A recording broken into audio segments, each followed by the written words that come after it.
Minkejja li s-sena li għaddiet il-kumpanija Amerikana Stewart Healthcare reġistrat profitti enormi illi laħqu 6.6 biljun dollaru, ta' Stewart xorta kellhom telf ta' 270 miljun dollaru. Dan wara li s-sena ta' qabel huma kienu reġistraw telf ta' 322 miljun biex bekk fuq sentejn it-telf ta' Stewart Healthcare laħħaq kważi is-600 miljun dollaru Amerikan.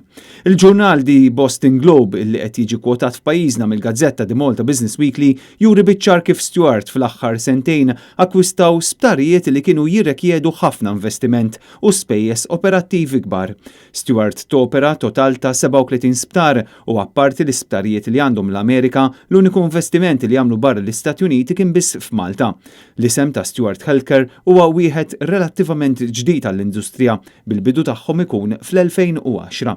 U issa anke f'pajjiżna qed iqumu dubji dwar Stewart b'numru ta' tobba jgħidu li diġà iridu jdabru rashom minn Malta kemm ilhom illi ħadu l-isptarijiet minn għand Vitals sa issa Stewart m'għamlu l-ebda investiment maġġuri għajr għal binja żgħira ta' Barts li nbniet biswit l-isptar ta' Għawdex, binja li skont il-mam ma ġietx tiswa aktar minn 5 miljuni.